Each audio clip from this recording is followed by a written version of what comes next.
Hello, everybody. Okay, so we're on to chapter 8, which I think is very appropriately titled, considering it is chapter 8 is. Can you see it? Oh, it's so bright. Are the sheep ready to shear? Here we are, everybody. Sorry, this is taking some time. I know I have not gotten this out as fast as I wanted to. All of you know, there's just so much going on, and it's just been chaos. So I've been trying to not be on the internet as much because it's very frustrating, and I'm trying to not be upset about it or aggravated or stressed because there's a lot going on, as I'm sure all of you know. Anyways, so we are on to chapter 8. Chapter 8 is literally like a page long for it's because it's basically just showing you legislation, which I will read to you. So we'll be moving right on through chapter 9 and maybe chapter 10 if I have enough time in this video. It all runs down to how much storage I have, because unfortunately this crappy old hand-me-down iPad has like this much storage, none, and so I can only get in like 15-minute bits and then break it up. Anyways, tally ho, ladies and gentlemen. So chapter 8, are the sheep ready to shear? This is from Oklahoma HB 1750, test case for the police state. The police state's test case. Gary North recently wrote about one of the scariest pieces of socialistic police state legislation to arrive on the scene to date. On January 1st, 1991, a new 96-page state law goes into effect, HB 1750, passed last year in 1989. It requires all Oklahoma residents to declare everything they own to the tax collector. Everything: guns, coins, art collections, furniture, business equipment, bank accounts, household furniture, etc. Forms will be distributed through banks. Any taxpayer who refuses to fill out the form and submit it to the tax assessor by March 15th, by March 15th, the Ides of March, will be visited by an assessor. He will ask permission to enter the home or place of business. If this request is denied, he will be issued a search warrant. Any property not previously listed or undervalued will be assessed a penalty of up to 20% of its market value. This will make renters into property taxpayers and make life easy for the gun grabbers. What are the investment implications of this? Invest in a good gun and be standing on your porch with gun in hand when they pay you a visit. It is clear where the tax collectors are headed next. Oklahoma will be a test case. If they can pull this one off and the other states will follow, Big Brother wants to know all and to tax all. Eventually, the New World Order will eliminate all private property, redistribute the wealth. We're not looking at that right now. And this inventory will tell you how much exists, exactly where it is stored. Of course, the Oklahoma tax assessor will share its information with other federal and state agencies. Will they get away with this blatant disregard for civil and constitutional rights? That is exactly the reason for the law, to find out if it will meet with strong or violent oppression. If the citizens of Oklahoma lie down and allow this to happen, then you can bet everyone else in the nation is going to be subjugated to the same or similar law. It is time to stand up with a weapon and scream, "Enough!" It is time to draw the line. It is time to make decisions and carry them out. It is time to resist at any and all cost. The penalty for failing to do so is slavery. It is not time for rebellion. It is time for restoration. The Constitution must be, again, as it once was, the supreme law of the land. Federalism is treason. Stand up and fight. Whoa, got like super white. So that is chapter 9, literally. And he's right. He's right. I mean, especially if you look at what the wannabe Biden and Harris administration is discussing.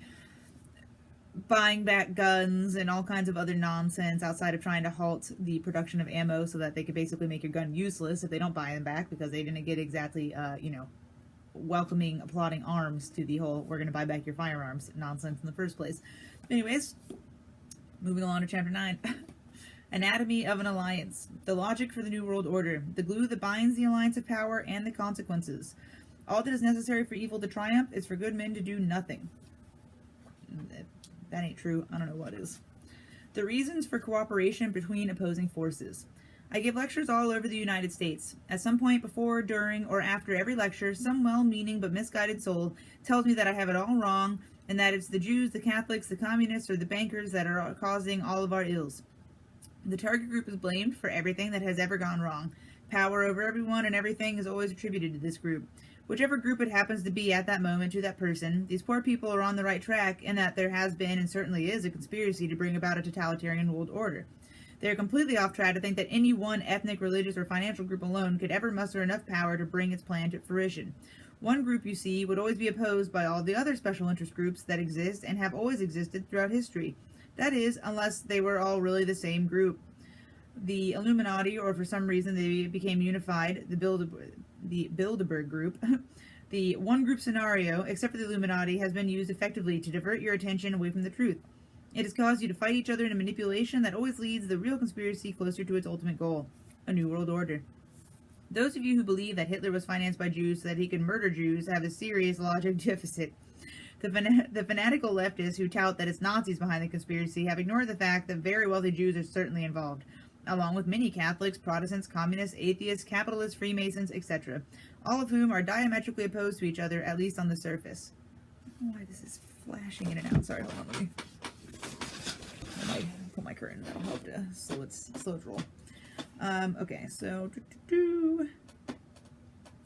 Those on the right who believe that it is communists forget that the U.S. bankers financed the creation of the Soviet Union. Financial assistance from many different countries, institutions, and peoples of opposing religious and political beliefs have been the only thing that has kept the unworkable communist economy afloat for all these years. The Rockefeller family has a bank branch in the Kremlin. Those on the right must also ask why. Whenever we set out to stop communism, the United States has only strengthened communism. No modern war, no matter what it was called, has ever resulted in territorial gain from the winner. It is not because our leaders are communists, as claimed by the right. Communism was a creation meant to function as the antithesis to the United States. Many of our leaders, however, are Illuminati. The answer lies with the many faces of the Illuminati and the fact that several unifying reasons for bringing about the New World Order surfaced. Immediately following World War II, it is possible, however, that one or two or more of these reasons are not real, and thus manipulations. The evidence indicates that they are real and dangerous, each in its own way, and must be dealt with quickly and thoroughly. If it were... Okay, sorry about that. I got cut off yesterday, so I didn't get to finish, so I will be finishing right now.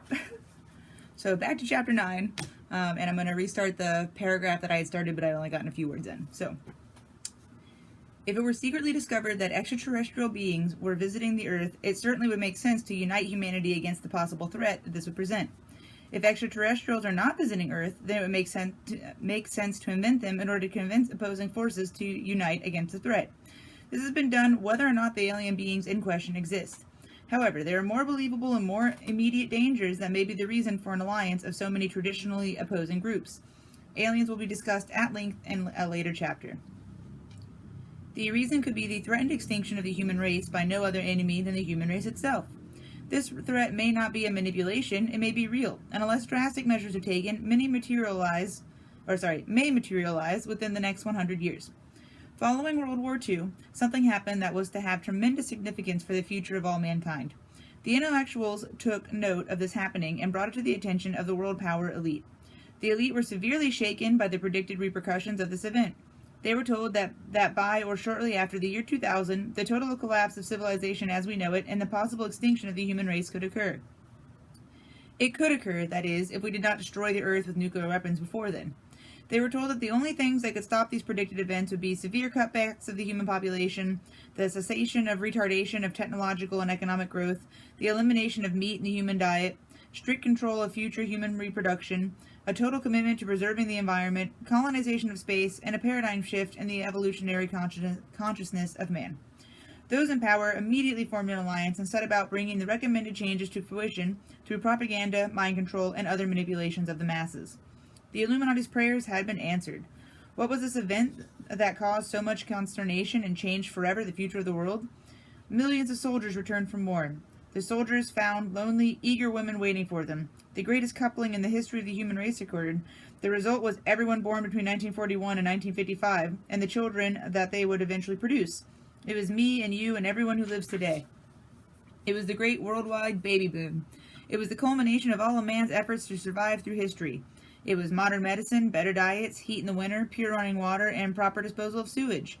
It was a point in history when the birth rate so exceeded the death rate that the world's population doubled between 1957 and 1990. It was the most wonderful time in the history of the world, but it was also the worst. It signaled the end of man's most precious achievement. An alliance of all of the powers on earth, open and hidden, decided that individual freedoms could no longer be tolerated in the interest of the preservation of the human race. They believed the common man could not be trusted. Are we not seeing that right now? What had been the unfulfilled dream of many individual groups became reality by the concentration of power in the alliance known as the Bilderberg Group. What had been impossible before was now promised. The New World Order that so many had envisioned was now a certainty. The first study was made during World War II to determine the impact of the returning soldiers upon the economy. The results mobilized the ruling elite. A second secret study was conducted in 1957 by scientists meeting in Huntsville, Alabama. It confirmed the results of the first. The conclusion was that civilization as we know it would collapse shortly thereafter the year 2000 unless the population was seriously curtailed. The study expressed a concern that since atomic weapons existed, they would ultimately be used. Total worldwide disarmament was urged. Congress adopted the disarmament plan and created the U.S. Disarmament Agency. President Dwight D. Eisenhower had this to say in 1957. As a result of lowered infant mortality, longer lives, and the accelerating conquest of famine, there is underway a population explosion so incredibly great that in little more than another generation the population of the world is expected to double. A third study was made by the Club of Rome, ending in 1968, to determine the limits to growth. The result was the same. The Club of Rome was commissioned to develop a computer model of the world so as to predict the outcome of corrections made to social and economic structures by the elect. The Club of Rome was also asked to develop a computer model of a new world order. Both tasks were accomplished. Studies were done to determine a method to arrest the population explosion before the point of no return would be reached. If it was determined that an immediate attack on the problem would involve 2 points of intervention. The first was to lower the birth rate, and the second was to increase the death rate. To lower the birth rate, several programs were put into motion. The first was the development of positive birth control methods using mechanical, diaphragm and condom, chemical, foam and birth control pills, and medical, sterilization, abortion, and hysterectomy procedures. These were developed and implemented. The women's liberation movement was started with the demand for free abortions using pro-choice as its rallying cry. Homosexuality was encouraged, and gay liberation was born. Homosexuals do not have children. Zero population growth became a hot subject at cocktail parties. Individual freedom. Sorry, just like something going on outside. Oh, I lost my spot. Where am I? Individual freedom, the heat of the moment. Religion and the old blue laws sabotaged these efforts, and while zero population growth became a reality in some areas, population increased rapidly in others. The only alternative left to the world ruling elite was to increase the death rate. This was a difficult thing to do, as no one wanted to pick people out of a crowd and line them up for execution. Neither did they relish the possible consequences of an enraged public upon discovering that they were being systematically murdered.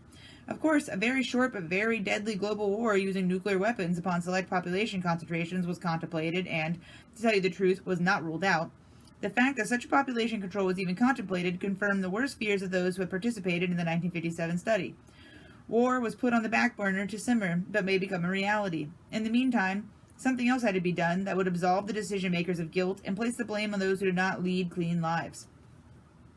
Something that could be blamed upon Mother Nature. What was needed was the Bubonic Plague or some other horrible but natural disease. The answer came from Rome. Does that sound a little familiar, guys? Just, little COVID, little worldwide COVID, just, Anyways.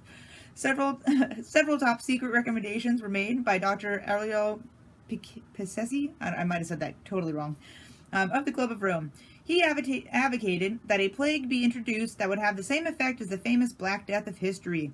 The chief recommendation was to develop a microbe which would attack the autoimmune system and thus render the development of a vaccine impossible. The orders were given to develop the microbe and to develop a prophylactic and a cure. The microbe would be used against the general population and would be introduced by vaccine. The prophylactic was to be used by the ruling elite. The cure will be administered to the survivors when it is decided that enough people have died. The cure will be announced as newly developed when in fact it has existed from the very beginning. This plan is part of Global 2000. The prophylactic and the cure are suppressed. Man has skyrocketed from a defensive position, largely subordinated to nature's alternatives, to a new and dominant one. From it he not only can and does influence everything in the world, but voluntarily or unwittingly can and indeed does determine the alternatives of his own future. And ultimately must choose his options for it. In other words, his novel power condition practically compels him to take up new regulatory functions that willy-nilly he has had to discharge with respect to the world's mixed natural human systems. Having penetrated a number of the erstwhile mysteries and being able to sway events massively, he is now vested with unprecedented, tremendous responsibilities and thrown into the new role of moderator of life on the planet, including his own. The above words were written by Dr. Ariel Picesi, and are taken verbatim from page 607 of the Global 2000 report to the President. Funding was obtained from the U.S. Congress under HB 15090 in 1969, where $10 million was given to the DoD's 1970 budget. Testimony before the Senate committee revealed that they intended to produce a synthetic biological agent, an agent that does not naturally exist and for which no natural immunity could have been acquired. Within the next 5 to 10 years, it would probably be possible to make a new infective microorganism, which could differ in certain important aspects from any known disease-causing organisms. Most important of these is that it might be refractory to the immunological and therapeutic processes upon which we depend to maintain our relative freedom from infectious disease. Sir Julian Huxley said, "Overpopulation is, in my opinion, the most serious threat to the whole future of our species." The project, called MK Naomi, was carried out at Fort Detrick in Maryland. Since large populations were to be decimated, the ruling elite decided to target the undesirable elements of society. Specifically targeted were the black, Hispanic, and homosexual populations. The poor homosexuals were encouraged on the one hand and scheduled for extinction on the other. The African continent was infected via smallpox vaccine in 1977. The vaccine was administered by the World Health Organization. Didn't a certain president just pull us out of that piece of shit organization? I think he did. According to Dr. Robert Strecker, without a cure, the entire black population of Africa will be dead within 15 years. Some countries are well beyond epidemic status. Wow. The U.S. population was infected in 1978 with the Hepatitis B vaccine. Dr. Wolf Sumenez, I'm not sure how you pronounce that at all, the ex-roommate of Pope John Paul II, was the mastermind behind the November 78 to October 79 and March 80 to October 81 experimental hepatitis B vaccine trials conducted by the Centers for Disease Control in New York, San Francisco, and 4 other American cities. He loosed the plague of AIDS upon the American people. The gay population was infected. The ads for participants specifically asked for promiscuous homosexual male volunteers. Whatever causes AIDS was in the vaccine. The vaccine was manufactured and bottled in Phoenix, Arizona. The order was given by the Policy Committee of the Bilderberg Group based in Switzerland. The other measures were also ordered. The one you'll be able to check the easiest is the Heidkinsinger Depopulation Policy, which is administered by the State Department. This policy dictates that third world nations take positive and effective steps to decrease their populations and hold them in check, or they get no aid from the United States. If the third world nation refuses, civil war usually breaks out, and the rebels are usually found to be trained, armed, and financed by the Central Intelligence Agency. Oh, it sounds a little bit like Antifa and BLM right now, just saying. But that is why many more civilians, especially young, fertile females, than soldiers have been killed in El Salvador, Nicaragua, and other places. These wars have been instigated in Catholic countries by Jesuits. See Chapter 2. The Heidkinsinger depopulation policy has taken over various levels of government and is in fact determining U.S. foreign policy. The planning organization operates outside the White House and directs its entire efforts to reduce the world's population by 2 billion people through war, famine, disease, and any other means necessary. This group is the National Security Council's ad hoc group on population policy. The policy planning staff is in the State Department's Office of Population Affairs, established in 1975 by Henry Kissinger. The same group drafted the Global 2000 report to the president that was given to Carter. Thomas Ferguson, the Latin American case officer for the State Department's Office of Population Affairs, OPA, made the following statements. There is a single theme behind all our work. We must reduce population levels. Either they do it our way through nice, clean methods, or they will get the kind of mess that we have in El Salvador, or in Iran, or in Beirut. Population is a political problem. Once population is out of control, it requires authoritarian government, even fascism, to reduce it. The professionals, stated Ferguson, aren't interested in lowering population for humanitarian reasons. That sounds nice. We look at resources and environmental constraints. We look at our strategic needs, and we say that this country must lower its population or else we will have trouble. So steps are taken. El Salvador is an example where our failure to lower population by simple means has created the basis for a national security crisis. The government of El Salvador failed to use our programs to lower their population. Now they get a civil war because of it. There will be dislocation and food shortages. They still have too many people there. Civil wars are somewhat drawn out ways to reduce population. The quickest way to reduce population is through famine, like in Africa, or the quickest way to reduce population, like in Africa, or through disease, like the Black Death, all of which might occur in El Salvador. His budget for FY 1980 was $190 million. For FY 1981, it was $220 million. We've seen a little, reoccurring actions happening here. How many times has Bill Gates just gone around stomping his little feet about population and how he's gonna nix it, basically? Through vaccines and other things, he's going to depopulate. So in other words, he's going to murder people. Bill Gates, what a wonderful man. Anyways, the Global 2000 report calls for doubling that figure. Henry Kissinger created this group after discussion with leaders of the Club of Rome during the 1974 population conferences in Bucharest and Rome. The Club of Rome is controlled by Europe's black nobility. Alexander Haig is a firm believer in population control. It was Haig that backed Kissinger and pushed the OPA into action.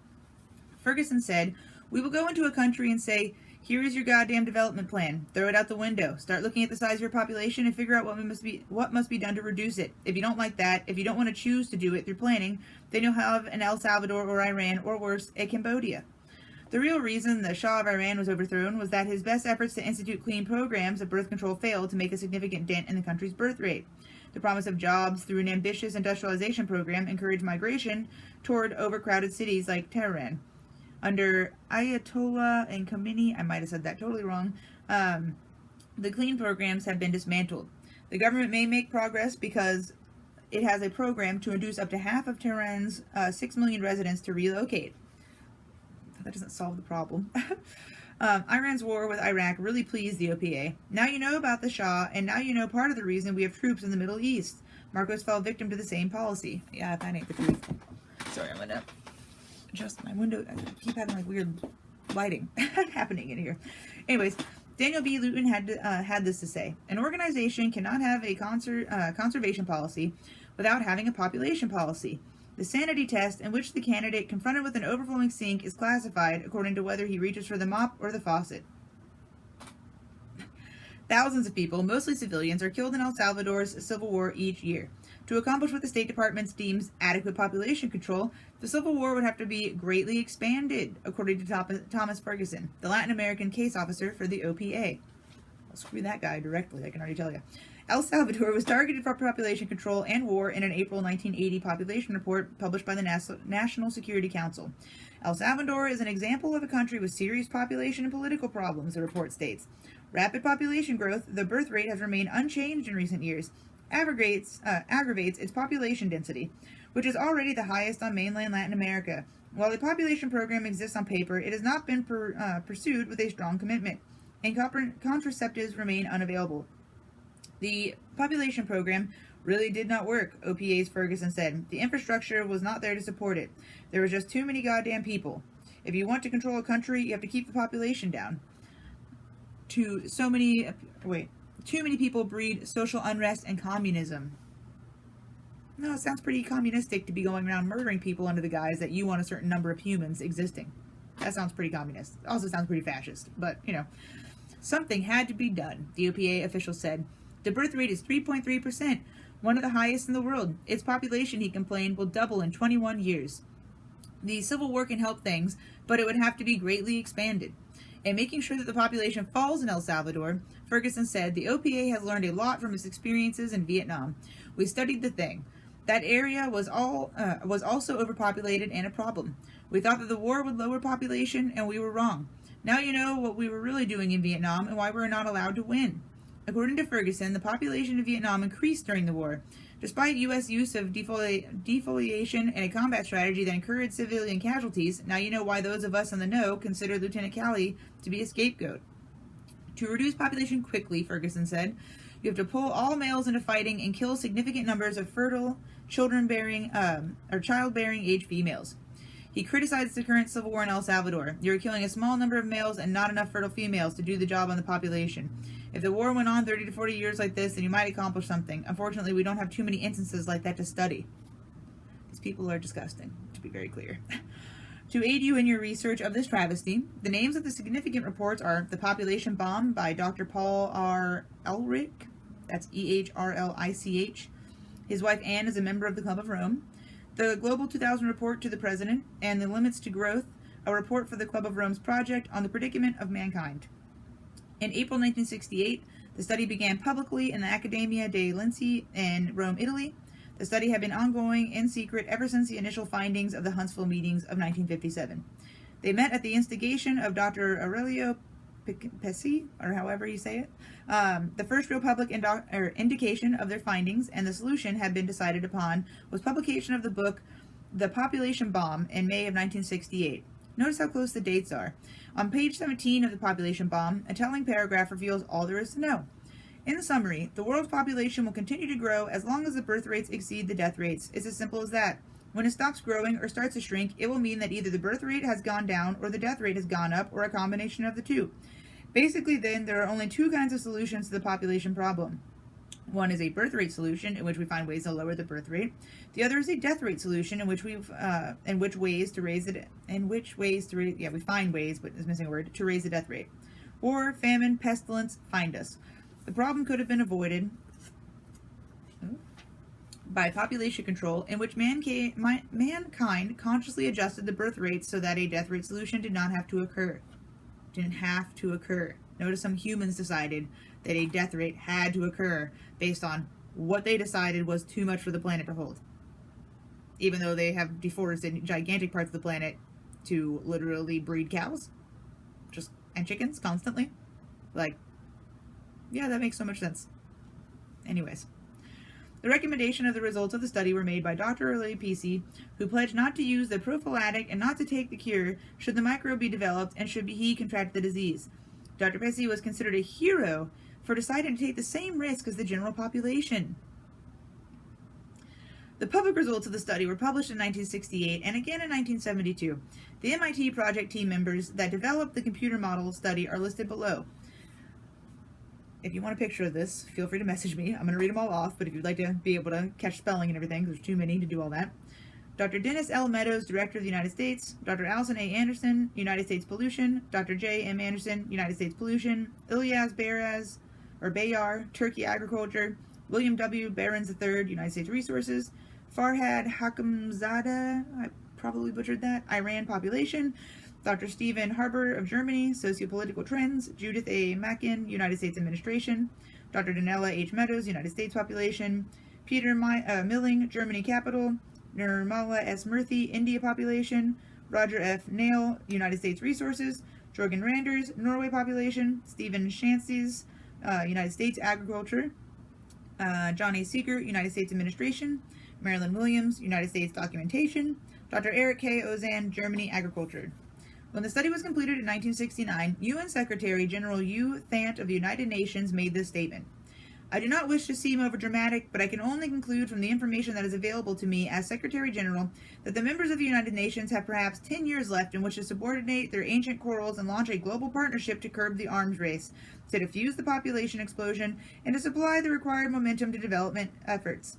If such a global partnership is not forward within the next decade, then I very much fear that the problems I have mentioned will have reached such staggering proportions that they will be beyond our capacity to control. Humans don't need to be in control. MK Naomi was developed by the Special Operations Division's SOD scientists at Fort Detrick, Maryland, under the supervision of the CIA. A reference to the project MK Naomi can be found in the intelligence community by Fain et al. Bowker from 1977.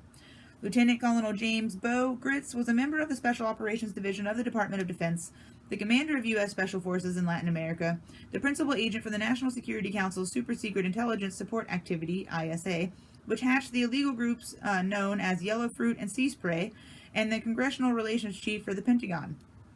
Lieutenant Colonel Gritz claims he didn't know of any illegalities in the military or in government until he was told by a drug lord in a third world nation. I'm sorry, but I am not that easily duped. I recommend that we support his efforts as long as his efforts help us. I also recommend that we watch him very carefully. There's a slim chance that Gritz is legitimate, but I would not put my life in his hands. Val Summer expressed his view.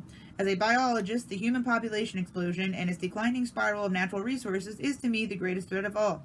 The time is ripe, even dangerously overripe, as far as the population control problem is concerned. We shall have to face up or ultimately perish, and what a dreary, stupid, unlovely way to perish on a ruined globe, stripped of its primeval beauty. Can we just take a minute to think about what is going on in the world right now, as far as who stripped the beauty of the world? These same freaking people who have stripped out almost all of the natural woods that actually still exist that can be used.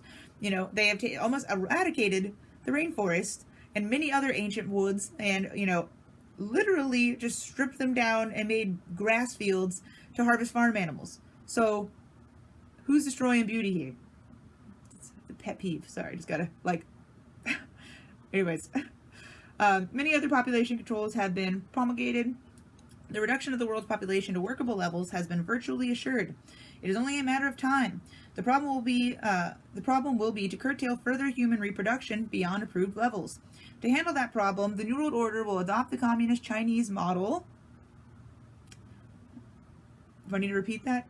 Let me just rephrase that for us here. Remember, this book came out in 1989. To handle that problem, the New World Order will adopt the communist Chinese model of population control. China Joe. It is the only population control program that has ever worked. The old and infirm have been periodically murdered, and couples are forbidden to have more than one child. Penalties are so severe that families in China with 2 children are extremely rare. 3 children families are non-existent. A surprising byproduct is that Chinese children, as a group, are treated better than any other national grouping of children in the world, including the United States. Tobacco fields in the U.S. have been fertilized with the radioactive tailings from uranium mines, resulting in a tremendous increase in the incidence of lip, mouth, throat, and lung cancer. If you do not believe it, just look at the incidences of lung cancer per capita before 1950 and compared to the lung cancer per capita at the present time. Are those who smoke committing suicide, or are they being murdered? A little bit of both. Now, anyways, not originally. Malathion, a nerve gas developed by the Nazis during World War II to kill people, is being sprayed heavily on population centers in California. The excuse used is that it will kill the Mediterranean fruit fly. The tip-off is that the orchids are not being sprayed, only people. The helicopters come from Evergreen in Arizona, a known government and a suspected CIA base. The pilots are contract pilots furnished by Evergreen. If you guys don't know anything about Evergreen, I would thoroughly suggest you go and look in Evergreen. I'm not going to go into all that right now, but just know that Old Killery is connected to Evergreen. So just take a note to think about going and looking into Evergreen. So, let's see. Evergreen has been named as one of the bases where drugs are flown into from Central America. The city of Pasadena passed a law making it illegal to spray malathion within the city limits. The law was ignored and the city took no action. When the people of California literally revolted against the spraying of malathion, and I might be saying that wrong, the governor of California stated that he did not have the power to stop the operation. What higher power is there that could prevent a governor of a state from halting the spraying of an insecticide?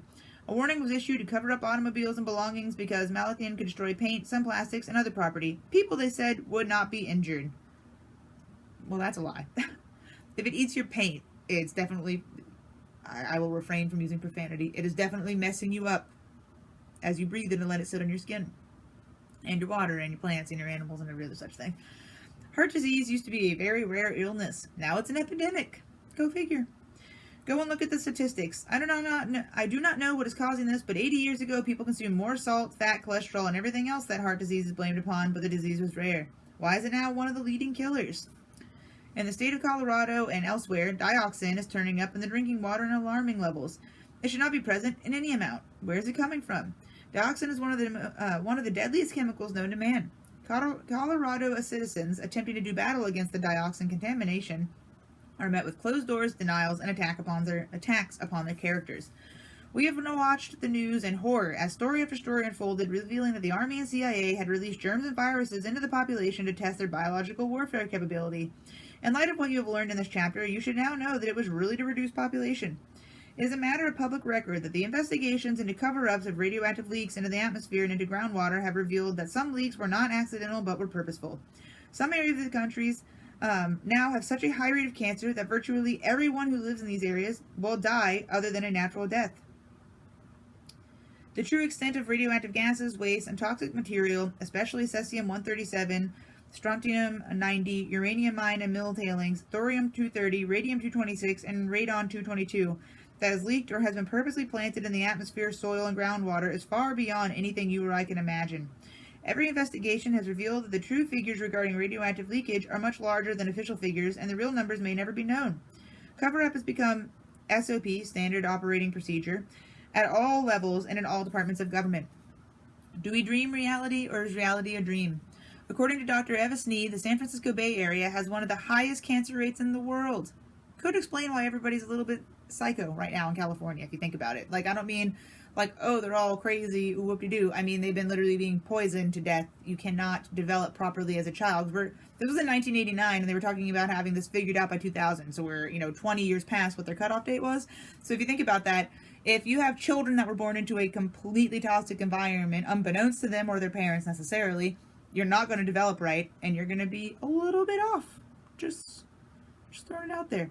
Not saying California people are nuts or anything like that, but saying there's a lot of emotional imbalance happening over there. There's a lot of gender imbalance happening over there. There's all kinds of things happening over there. There's a little, what the hell's going on in California? So if you look at this and you think about this and you go, and you look at way more than this, because I've looked at a lot of stuff that goes on in California, and it's more than this. It's like, that's why California has everything causes you cancer labels, so that the government cannot be held accountable. Just, food for thought.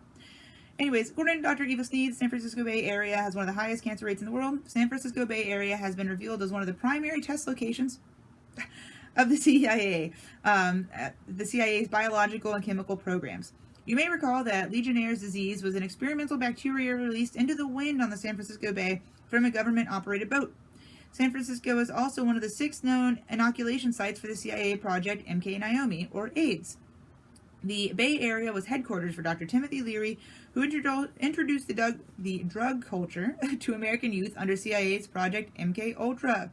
By now, most of you have probably heard about MK Ultra because it's starting to become actually talked about. It is suspected that the San Francisco Bay Area was also subjected to large doses of radiation to test the effects upon a population over a prolonged period of time. Why do they hate San Francisco? The answer is that the largest homosexual population in America lives in San Francisco, and they have been targeted for extermination. Now, see, to me, when you think about that, it seems a hair bit completely like an oxymoron. Like, so you want to slow down population growth or kill off the majority of humans, or however you want to look at it.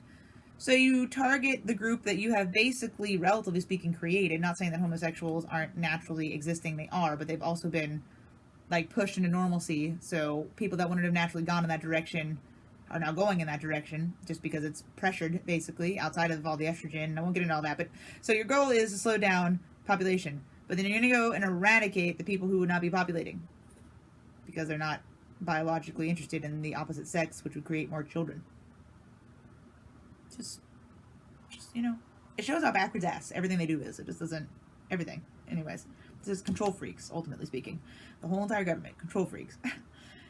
A reason for the New World Order, or rationalization as the case may be, is the very real possibility that some terrorist will set off a global nuclear war by detonating an atomic bomb to make a political point. I believe that it is safe to say that any large-scale exchange of atomic or hydrogen weapons will result in the complete destruction of civilization and could precipitate the escalation of the onslaught of an ice age.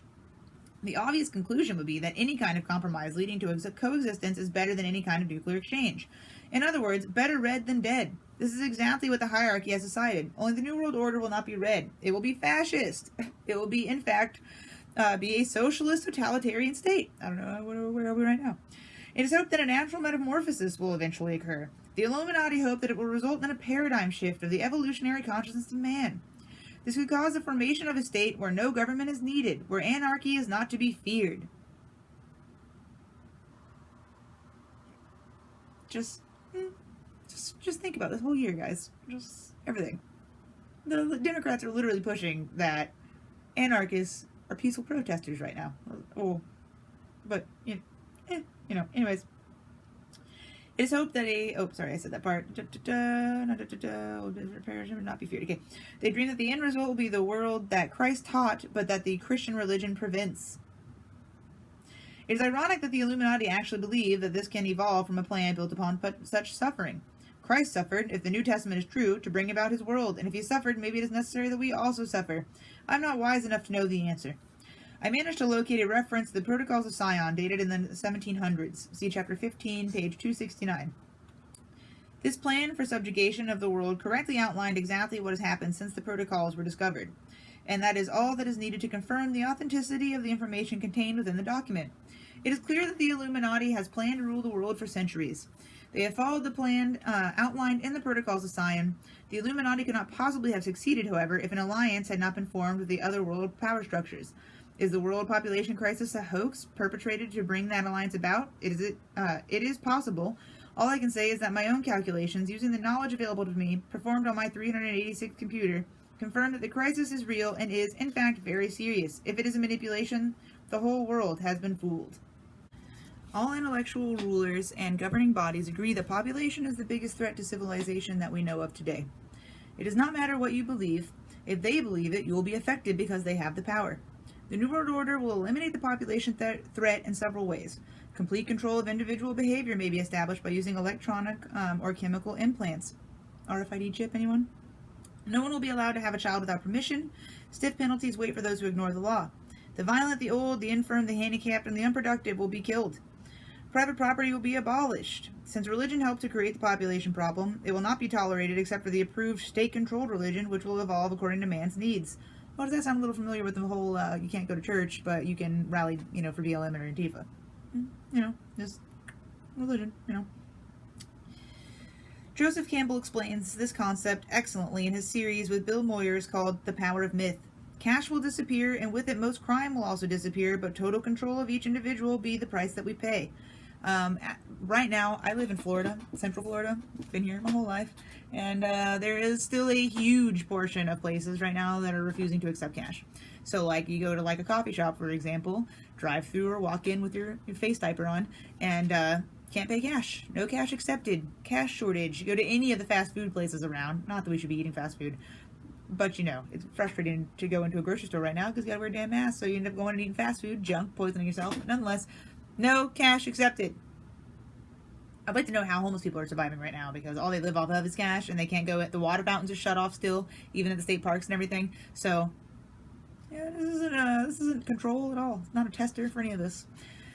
Anyways, man cannot be trusted to safeguard what little is left in the way of natural resources. Technological development and economic growth will be severely cut back. Man will be required to live like his ancestors. Those who learn to be self-sufficient and can adapt to the absence of many of the things that we take for granted today, such as automobiles, will get along fine. Others will suffer terribly. Man will once again conform to the law of the survival of the fittest. No one is going to like the loss of individual freedoms guaranteed us by the Constitution and the Bill of Rights. I do not like or agree with what is planned. Intellectually, I know that people will not solve the problems that we face unless they are made to do it. That is a sad commentary on the common man, but nevertheless it is true. The New World Order is evil, but very much needed if man is to survive long enough to plant his seed amongst the stars. A paradigm shift and starseed are the only legitimate long-term answers. This is why we have all been so wrong for so long. It never was what we thought it was. Nothing is or ever will be until we learn to live in reality instead of fantasy land. A paradigm shift in the evolutionary consciousness of man must take place. Right or wrong, the world is covered with agents of the Illuminati who are attempting to cause that evolutionary jump. We have not been taken into their confidence. As you learn in Chapter 1, we have been judged too stupid to understand. It is true that without the population or the bomb problem, the elect would use some other excuse to bring about the New World Order. They have plans to bring about things like earthquakes, wars, the Messiah, an extraterrestrial landing, economic collapse. They might bring about all of these things just to make damn sure that it does work. I just want to make a point that anybody who knows me in my life knows that for the past 13 years, I have been telling them, literally, that what's going to happen, and I won't get into all the specifics, but on the simplest term, is going to be some giant widespread or country spread, but likely world spread, disease, sickness, illness, whatever, coupled with likely a race war. That way you're completely bombarded, confused, and overwhelmed while they just take away all your freedoms and throw all this shit together. This is literally what I've been telling the people that are close to me for over a decade. If my mom was here, she'd be going, I can't even believe it. You've been telling me this forever. Because I've been telling everybody, this is what's coming. Watch out. Pay attention to old G. Soros. He is like the devil incarnate. But they all are, but he's just one of the easier ones to see what he's doing outside of all the, the Bilderbergs and the Morgans and Rothschilds, Rockefellers, blah, blah, blah.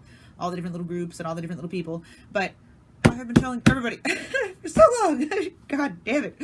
Sorry, but it's right here. It's right here. It's in front of us. If you can't see it, if you're listening to this and you've been listening to the chapters and you still don't see what's happening, I can't help you. I don't know what else to do. That's just, too stupid to understand. And we're still doing it. They weren't totally wrong. That's the really, really stupid thing about this, is they aren't totally wrong. Partly because they have put us all in this box to let us not learn, but also because people refuse to look at what's going on. Like, even with the election stuff that's going on right now, whether you're pro-Trump or pro-Biden or whatever, I don't give a damn. But look at what's happened around this. It's so obvious this is a setup. Like, and if you can't see that, I don't know what to tell you. It's just, you're living purposely under a tiny little rock. Tiny little rock. Anyways. Sorry.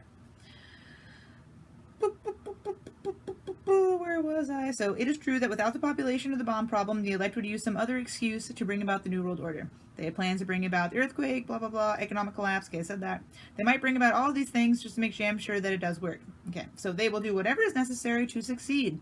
The Illuminati has all the bases covered, and you're going to have to be on your toes to make it through the coming years. According to plans, many people are going to die between now and the year 2000, but if these plans are not successful, the human race could become extinct. Now see, here's the joke. We're in 2020! We're not extinct yet, so nothing on Earth can change us except a tremendous reduction and stabilization of the population. Without starseed, this reduction and stabilization would only delay the inevitable, as eventually all raw materials will be completely depleted. A never-ending source of free energy will then be needed. That may be possible, but it is unlikely to solve the problems. Without some central common need that would bind man together, a source of free energy would most likely result in total anarchy. So you see, what was needed in the beginning is still needed in the end. A paradigm shift in the evolutionary consciousness of man, coupled with starseed, is the most logical answer for the human race. We must learn to accept individual responsibility for the world's problems, or be willing to live by the terms of those who do. We must learn to love one another, share, deplore violence, and work with nature, not against it. We must do all of this while colonizing the universe. We must be prepared in the process to peacefully meet and deal with an extraterrestrial intelligence. I believe they exist. Can you imagine what will happen if Los Angeles is hit with a 9.0 quake, New York City is destroyed by a terrorist-planted atomic bomb, World War III breaks out in the Middle East, the banks and the stock markets collapse, extraterrestrials land on the White House lawn, food disappears from the markets, some people disappear, the Messiah presents himself to the world, and all in a very short period of time? Can you imagine? The world power structure sure can, and will if necessary. Make some or all of those things happen to bring about the New World Order. Patriots must not be at home on any national holiday during the day or night ever again until the danger is past. Disregard this warning and you will find yourself in a concentration camp. In the camp, you will be treated for a mental illness called nationalism, common to patriots. Are we not looking at that right now? This illness is not in the interest of the New World Order. Those who cannot be cured will be exterminated. When asked what was in store for the world in the coming decade, Henry Kissinger said this: "Everything is going to be different. Many will suffer. A new world order will emerge. It will be a much better world for those who survive. In the long run, life will be better. The world we have wanted will be a reality." And that is chapter 9, ladies and gents. Anybody think that these people are psychopaths? Because I sure do. And, there is something to be said about the fact that we should all be taking responsibility for, everything that we do in our lives. And I completely agree with that sentiment. But I do think it's absolutely ass backwards to purposely mislead people and purposely train them to be retarded. So if you literally raise children on the concept that food comes from a box or a store or a bag through a drive-through window, and that they need the new cell phone that comes out every year, and that they need new shoes, they need new this, they need new that. Like, I'm not saying that you shouldn't treat yourself once in a while, and I'm not saying you can't have a new something. All of us do. But the throwaway society is a problem. It really is. And, non-renewable resources is also a problem. So this whole concept that, the world can't house all the humans because, we're just obliterating everything. No, the world can't house all the humans once we obliterate everything. If we didn't obliterate everything and we chose to actually be cognizant and, responsible for our individual selves and not just waste things all over the place and be an obnoxiously wasteful society, then the world would be able to house all of us perfectly fine. If everybody chose to stop spraying poison all over their yard and instead grow food, quickly we would be fine. I just think about that. Like, if you had to tend to your yard and grow all your food and you only ate from your yard, first off, you're not driving anymore to the grocery store. You're not producing any plastics or wrappers or any other garbage. You're not wasting your damn time driving all around and doing all that anyways. You're eating foods that you know where it actually came from, relatively speaking. You can't, completely control what they're putting in the air, but you can control what you're putting on your grass. Granted, it's probably pre-poisoned, but it's not like you're not already eating poison from the grocery stores, because if you think that they aren't spraying that shit all over your vegetables, even if they're organic, you are confused, So if everybody chose to just start growing their food, that would make a huge dent in this right away. If people chose to back off on meat, and I'm not saying like, oh, everybody needs to be a vegan. That's not what I'm saying. What I'm saying is the treating of animals is atrocious, for one, as far as what we eat. And, I mean, that's obvious, but outside of that being a good reason to back off on meat consumption is how they produce the meat. Non-renewable resources, my ass, if you're not destroying all the rainforest, if you're not destroying all the things, if you're not just raping the earth of them for no reason. Like, there is no reason that we need to be mass producing food to feed the animals that we treat terribly, that then we massively eat. Mass produce the food for yourself in your yard, and you only need a little bit of meat once in a while.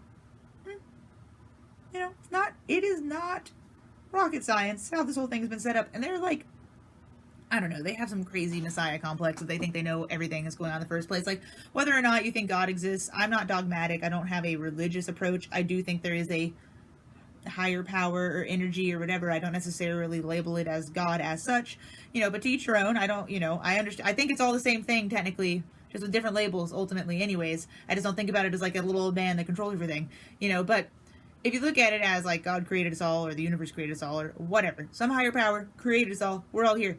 Don't you think they thought a little bit more about this? They were able to create all this crazy, amazing stuff, okay? A beautiful land, beautiful planet, has all these different biomes. Everything works intrinsically, basically perfectly together, except for us. We're the only ones that screw things up. No plants screw things up. No animals screw things up. They just live, survive, and move along in the cycle of life. We're the only ones that had to go and dabble our fingers all over the damn place. So when you think about it from that perspective, it makes no sense that humans could really overpopulate. It doesn't. It actually, the only thing that makes sense is that we could hit a point where our survivability has become so relatively easy that we are cognizant enough to make decisions to make sure that stays sustainable. So like me personally, I chose to never have any children. Not because I don't like kids, not because I wouldn't like to have a family, but because I don't want to bring any more people into all this chaos. That's for one. For two, I enjoy being able to do what I want and not being responsible for a small child running around. Does that mean that I don't think about it sometimes? Of course I do. I'm getting older, and like, one day I'll be really old and I might have wanted kids, I guess, but, it's not where I want. Are there other people who wanted to have children their whole life? Sure. And they did. And that's fine and dandy. But the reality is, we all need to take damn responsibility for what is going on and not let some crazy rich people just decide our future for us, because they just hand us our next day deliveries through Amazon, and they give us our McDonald's hamburgers and french fries and other such things. Like, really to try to say that the earth can't handle the population is a little bit insane in the first place. Not because we aren't raping resources, we are, but we could just stop doing that and it wouldn't be that big of a deal. Like, if you think about, I would be greatly intrigued to see how many cell phones have been made and then thrown away. Like, you have any idea? Copper, crystal, you know what I mean? Like, all these different little things. Not that crystal is a non-renewable resource, actually, because it produces itself fairly regularly, but it does still take a long time. But you have all these finite things that are sitting in there and then just being destroyed. It's not even like they're being recycled and taken apart, mostly being dumpstered. Lithium batteries just hanging out in the earth, just leaking out because they were thrown away rather than properly recycled. They didn't need to be recycled in the first place, because 99% of the time, your phone isn't freaking broken. You got a new one because you wanted to be able to do nuke shit, or because they sent out an update that made your phone stop working. Like my last phone that I had for like 8 years. Literally got a text message from the cell phone company telling me that they were no longer going to support my phone working on their platform. I had to get a new phone. So I got a hand-me-down iPhone from a friend who had left it sitting around in a drawer. Not that I wanted an iPhone, but he wasn't using it. It was like 6 years old, and it was still compatible to be used. Better than buying a new phone, so that's what I did. But like, when you think about all of that, it's totally redundant. Like, people just stop wasting things, and this whole problem will start to settle itself out. Also, stop letting people sitting in high places tell you what to do. I'm just throwing it out there. Didn't mean to go off on a rant. Just, it's just infuriating, especially now, because I have been trying to get people to pay attention to this since I was 18. It's been a long time, okay? For a long time. like half my life almost now. And, you know, it's both on one side, I'm glad we're finally, I guess, hitting the wall. I'm not glad that we're hitting the wall, but I'm glad that it's coming up and it's not just like, oh, I'm just crazy talk, because all the crazy talk is real. It's happening right here, guys. 2020. Welcome. Crazy talk. It came too. You know, no, conspiracy theorist. Right theorist, more or less. Prophecist. You know, anyways, everybody needs to get their head out of their ass and start taking care of themselves on an individual level and on a community level. And I don't mean like, oh, the Black community, the Hispanic community. I mean humans in their general environment, like my neighborhood. We should all be growing food. Why aren't we? First off, people don't even want to talk to you anymore. That's for one. For two, they feel like they don't know what to do because they haven't ever tried to grow food in their damn lives, because none of us remember what it's like to be a farmer at this point, because where are they? Where are the farmers? Like, out somewhere in the Midwest. And there's just a few of them. And that's it. There's a reason I started making everything I use like 10 years ago. I haven't used a commercial body product in 10 years. I started making my own shampoo at 20, toothpaste, deodorant, laundry detergent, eyeliner, any moisturizer that I use, other things. I just can't think of them all right now. But, you know, I started really paying attention to what was going on and started really thinking about what was happening on me or in me, and went and did some real serious, like, I'm a hairdresser technically. I left the industry because it's evil, but I quickly discovered that I was allergic to a huge portion of their products. Didn't matter what product line, didn't matter what salon. Within 3 to 4 months, I'd break out in rashes, bumps, my skin would start splitting, I'd itch constantly, I started breaking out. It was always, so I was like, what is in this? And the only thing I could figure out is that they all consistently carry poison. Apparently I'm allergic to poison. Who would have guessed? You know, most of us are. We just want to say, oh, I just have eczema, or I got diabetes, or I got this, or I got that, or I have alopecia, or I have... No, you have poison that you're regularly consuming. Whether that's through your skin, the biggest organ you have, or your mouth, or your nose. You might be breathing it in. Consider those things, everybody. Consider them. Really seriously think about what you put on yourself, let alone what you put in yourself, and what's floating around that you're breathing. Because it all is correlative. And unfortunately, the kids these days, and by that I mean like underneath the age of 20, have been like vaccinated to the point that it is terrifying. Like, people want to be like, I got vaccinated and I'm fine. Yeah, you're also like 30 or 40 years old. You got like at best 6 vaccines. They're getting like 36 vaccines or some insane number. I don't remember exactly now because it's been a while since I looked at the list, because it's infuriating. But when you look at that and then you look at all the other health rates, like, why are you trusting these people to inject shit into your body? You have an immune system. Insane. Anyways, I will get the next chapter out soon. I hope that everybody is handling well. I know that the world is insane right now, and I do apologize to all the people suffering. I've been out of work since March. Luckily, I had busted my behind and put away a bit of a savings account. Not a lot. I'm bare minimuming across the board here. Can't buy things, you know, just groceries and whatever. But I hope everybody's okay. I know it's really stressful. I know a lot's going on. I have very high hopes and faith in the fact that things will work out. Yes, there are people running around acting like psychopaths, but they were always there. They just didn't feel so entitled to get away with it as they do right now. But that should teach you, for one, make sure you and your kids have some self-defense skills going on, relatively speaking. For two, start thinking about how to get out of those situations. And by that I mean, if you aren't going and supporting major monolithic companies that are literally working together to kill us, then they have less control. So instead of going to Walmart to buy a stick of deodorant, whip up a batch at home. I know that sounds crazy, but it's not. I make everything. It's not that hard. It's actually cheaper and faster. Like, I've had so many people tell me, oh, I don't have time to make deodorant. You don't have time to make it. Literally, you walk into your kitchen, you put 3 ingredients into a little glass container on a double boiler. So just fill up a pan with a little bit of water, put it on low heat, walk away. Let it melt. Sorry, somebody's knocking on the door. Anyways, what I was saying, put it away. Just let it sit there and it melts. You mix it when you get back around to it. You're not going to burn it if it's on low. Then you pour it in your little glass container or your little cardboard or plastic tube. Let it cool. Well, bam, done. I use glass jars, so I can just scoop it out, and then I reuse the jar forever. So I never have to buy containers or throw them away. Toothpaste, even easier. It's all dry. Just some sea salt, calcium carbonate, some mustard seed, some fennel seed. You could grind up some peppermint in there if you want, or add a little drip of essential oil. Charcoal. Shake that shit up. Put it on my toothbrush. Bam. Done. Easy. Easy. Okay? And I don't go to the dentist, to be very clear. I haven't been to the dentist since I was 18. That was the last time I was at the dentist. So that was, wow, isn't that weird? I'm trying to do some math. I'm 31. I will be 32 soon. So, 13 years ago. Last time I went to the dentist. 13. I think I'm looking pretty good. Anyways, guys, if anybody has any questions about things that they would like to try to make at home, feel free to shoot me a message. I will tell you how I make my stuff. I'm not like hiding secret ingredients over here. It's all stuff I've been working on for a very long time. Shampoo, that was a tricky one. That took me a long time to get right. And a lot of really bad hair days for a while. But as you can see, pretty clean. I just took a shower, drying nicely. Hasn't been brushed yet, but that's okay. But, if you want to know, just message me. I'll tell you how I do everything. And otherwise, everybody keep your chin up. It's okay. This isn't over yet. Okay? So, just remember, no matter how frustrating this whole thing gets, it is going to get more frustrating, very likely. Just take a deep breath. Maybe do some yoga or some deep breathing. Meditate. I do yoga every morning. It really helps. Just stretch yourself out. Do some deep breathing. Walk away from this shit. Take a moment to leave the internet. The internet is a dangerous place. I stayed off of social media until I decided to do my roller skate challenge, which you see on the YouTube channel or on Instagram. And that was the first time I dabbled in social media since MySpace had come out back when I was in high school. And I'd stayed away on purpose because social media is terrible for you.